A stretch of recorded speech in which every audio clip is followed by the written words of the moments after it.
Hi, welcome നിക്കറാക്കോൺ. ഇപ്പം നമ്മൾ നോക്കാൻ പോകുന്ന കുറച്ച് കറണ്ട് അഫയേഴ്സ് ആണ്. പി എസ് സിക്ക് ചോദിക്കാൻ സാധ്യതയുള്ള കുറച്ച് ഇമ്പോർട്ടൻ്റ് ആയിട്ടുള്ള കുറച്ച് കറണ്ട് അഫയേഴ്സ് ആണ് നമ്മൾ നോക്കാൻ പോകുന്നത്. ഇപ്പോൾ ക്ലാസ്സിലേക്ക് കിടക്കാം. സർക്കാർ ജീവനക്കാരുടെ ഫോൺ നമ്പറിലേക്ക് അനുവാദമില്ലാത്ത സന്ദേശങ്ങൾ അയക്കുന്നത് വ്യക്തിഗത സ്വാതന്ത്ര്യത്തിലേക്കുള്ള കടന്നുകയറ്റമാണെന്ന് നിരീക്ഷിച്ച ഹൈക്കോടതിയാണ് കേരള ഹൈക്കോടതി.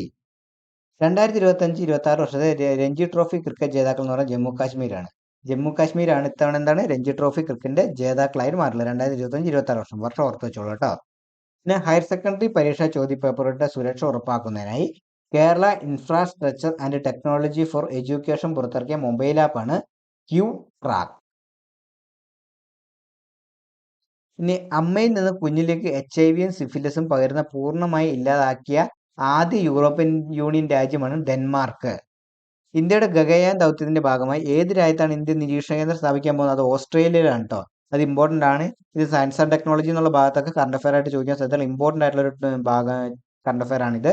ഗഗയാൻ എന്ന് പറയുന്നത് ഇന്ത്യയുടെ ഭയങ്കര ഇമ്പോർട്ടൻ്റ് ആയിട്ടുള്ള ഒരു ISROയുടെ ദൗത്യമാണ് ഗഗയാൻ എന്ന് പറയുന്നത്. അതിന്റെ ഭാഗമായിട്ട് ഏത് രാജ്യത്താണ് നിരീക്ഷണ കേന്ദ്രം സ്ഥാപിച്ചിരിക്കുന്നത്? ഓസ്ട്രേലിയയിലാണ്.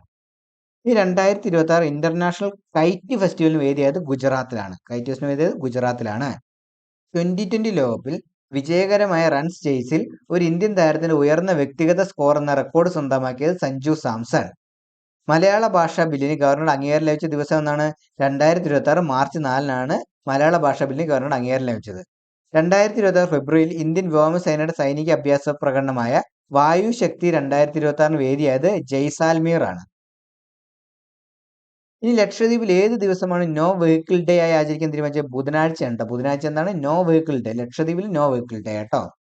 2026 ഫെബ്രുവരിയിൽ റോബ് ജെറ്റർ ഏത് രാജ്യത്തെ ഏറ്റവും പ്രായം കുറഞ്ഞ പ്രധാനമന്ത്രിയാണ് സത്യപ്രതിജ്ഞ ചെയ്തത്? നെതർലാൻഡിന്റെ ഏറ്റവും പ്രായം കുറഞ്ഞ പ്രധാനമന്ത്രിയായിട്ടാണ് സത്യപ്രതിജ്ഞ ചെയ്തിട്ടുള്ളത്. എന്താ വെച്ചാൽ നെതർലാൻഡിന്റെ ഏറ്റവും പ്രായം കുറഞ്ഞ വ്യക്തിയാണ് റോബ് ജെറ്റർ. ഇന്ത്യയിലെ പുതിയ US സ്ഥാനപതിയാണ് സെർജിയോ ഗോർ. ഇന്ത്യയുടെ പുതിയ US സ്ഥാനപതി. ഇനി 16 വയസ്സിൽ താഴെയുള്ള കുട്ടികൾക്ക് സോഷ്യൽ മീഡിയ ഉപയോഗം നിരോധിച്ച ആദ്യ ഇന്ത്യൻ സംസ്ഥാനം കർണാടകയാണ്. ഇതിപ്പം വേറെ സംസ്ഥാനങ്ങളിലേക്കും ആയി വരുന്നുണ്ട്. മിക്കവാറും ഇന്ത്യ ഒട്ടാകെ തന്നെ ഇങ്ങനെ എന്തെങ്കിലും ഒരു നിയന്ത്രണം കുട്ടികളുടെ ഫോണിന്റെ ഉപയോഗത്തിൽ കൊണ്ടുവരുമെന്നാണ് മൊത്തത്തിൽ പറയുന്നുണ്ട്. അങ്ങനെ പല ന്യൂസുകളും വരുന്നുണ്ട്. എന്തായാലും ഇത് ആദ്യമായിട്ട് കൊണ്ടുവന്ന സംസ്ഥാനമാണ് കർണാടകയാണ്. ഇനി ഇത് ഇന്ത്യ ഒട്ടാകെ ഇത് വ്യാപിപ്പിക്കുമോ എന്നുള്ളത് അറിയില്ല. എന്തായാലും ഇത് ആദ്യമായിട്ട് കർണാടകയിൽ ഇത് കൊണ്ടുവന്നിട്ടുണ്ട്. ഇന്ത്യയിലെ ഏറ്റവും വേഗമേറിയ മെട്രോ ഏതാണ്? മീററ്റ് മെട്രോയാണ്. ഇത് അധികമായിട്ടുള്ള ഇത് കറണ്ട് അഫയർ ആയിട്ട് ചോദിക്കാൻ സാധ്യതയുണ്ട്. കാരണം ഇത് കുറച്ച് നാളായിട്ടുള്ളൂ ഇത് ഉദ്ഘാടനം ചെയ്തിട്ട്. ഇന്ത്യയിലെ ഏറ്റവും വേഗമേറിയ മെട്രോ ഏതാണ്? ഇപ്പോൾ മീററ്റ് മെട്രോയാണ്.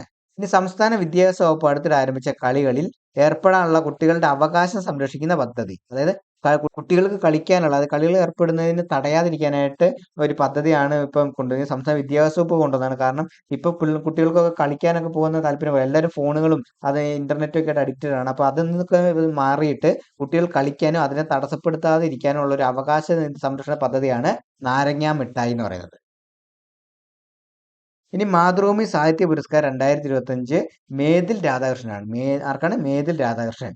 ഇനി ഐക്യരാഷ്ട്ര സംഘടനാ സമിതിയുടെ ചരിത്രത്തിൽ ആദ്യമായി രക്ഷാസമിതിയുടെ അധ്യക്ഷയാകുന്ന ഒരു രാജ്യത്തിന്റെ പ്രഥമ വനിത ആരാണെന്ന് വെച്ചാൽ അത് മെലാനിയ ട്രംപ് ആണ്. മെലാനിയ ട്രംപ് ആണ് ഐക്യരാഷ്ട്ര സംഘടനാ സമിതിയുടെ ചരിത്രത്തിൽ ആദ്യമായി രക്ഷാസമിതിയുടെ അധ്യക്ഷയാകുന്ന ഒരു രാജ്യത്തിന്റെ പ്രഥമ വനിത.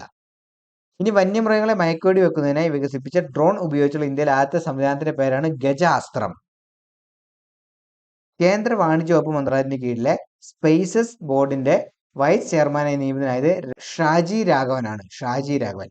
ഇനി ഭിന്നശേഷി സൗഹൃദ കേരളം എന്ന ലക്ഷ്യത്തിന്റെ ഭാഗമായി സംസ്ഥാനത്ത് ആദ്യം മാതൃകാ പുനരധിവാസ ഗ്രാമം സ്ഥാപിച്ചത് മലപ്പുറത്താണ്. എവിടെയാണ്? മലപ്പുറത്ത്.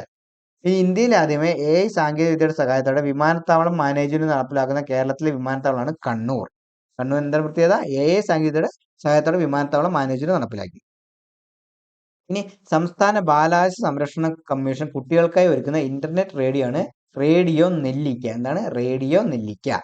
സംസ്ഥാന ബാലാവകാശ സംരക്ഷണ കമ്മീഷൻ ബ്രാൻഡ് അംബാസിഡർ ആയത് ഗോപിനാഥ് മുതുകാടാണ്. അതായത് ഗോപിനാഥ് മുതുകാടാണ് സംസ്ഥാന ബാലാവകാശ സംരക്ഷണ കമ്മീഷന്റെ ബ്രാൻഡ് അംബാസിഡർ ആയിട്ടുള്ളത്. ഇനി ഇറാൻ ഇസ്രായേൽ യുദ്ധത്തിൽ മരണപ്പെട്ട ഇറാന്റെ പരമോന്നത നേതാവാണ് അലി ഖമൈനി. ഇത് എന്തായാലും ഇമ്പോർട്ടൻ്റ് ആണ്. കാരണം ഇറാൻ ഇസ്രായേൽ യുദ്ധം എന്ന് പറയുന്നത് ഇപ്പൊ അത്ര ഇമ്പോർട്ടൻ്റ് ആയിട്ട് നടക്കുന്ന ഒരു സംഭവമാണ്. അപ്പൊ അതെന്തായാലും PSC അതുമായി ബന്ധപ്പെട്ട് കുറെ ചോദ്യങ്ങൾ PSCയിൽ ഇനി വരുന്ന എക്സാമുകളെല്ലാം നമുക്ക് കാണാൻ സാധിക്കുന്നതായിരിക്കും. അപ്പൊ അത് ഇമ്പോർട്ടൻ്റ് ആയിട്ടുള്ള ഒരു ക്വസ്റ്റ്യൻ ആണ്. ഇറാന്റെ ഏത് പരമോന്നത മേധാവിയാണ് ഇസ്രായേലിന്റെ യുദ്ധത്തിൽ ഇസ്രായേലിന്റെ കയ്യിൽ കൊല്ലപ്പെട്ടത്? അതാരാണ്? അത് അലി ഖമൈനിയാണ്. അലി ഖമൈനിയാണ് ഇറാന്റെ പരമോന്നത നേതാവാണ്. ഈ 2026 ഏഷ്യൻ ഗെയിംസ് വേദിയാവുന്ന രാജ്യം ചോദിച്ചാൽ അത് ജപ്പാനാണ്. ജപ്പാനാണ് 2026 ഏഷ്യൻ ഗെയിംസിന് വേദിയാവുന്നത്. ഇനി കേരളത്തിലെ ആദ്യ റൂറൽ ജില്ലാ ജയിൽ നിലവിൽ വരുന്നത് വടകരയാണ്. എവിടെയാണ്? വടകരയാണ് കേരളത്തിലെ ആദ്യ റൂറൽ ജില്ലാ ജയിൽ നിലവിൽ വരുന്നത്. ഇനി കേരള ജീനോം ഡാറ്റാ സെന്റർ നിലവിൽ വരുന്നത് തിരുവനന്തപുരത്താണ്. ജീനോം ഡാറ്റാ സെന്റർ നിലവിൽ വരുന്നത് തിരുവനന്തപുരത്താണ്. അപ്പൊ ഇത്രയാണ് ഇന്നത്തെ കറണ്ട് അഫയേഴ്സ്. ഇതുപോലത്തെ നല്ല കറണ്ട് അഫയേഴ്സ് അടുത്ത ദിവസങ്ങളിൽ കാണും. താങ്ക്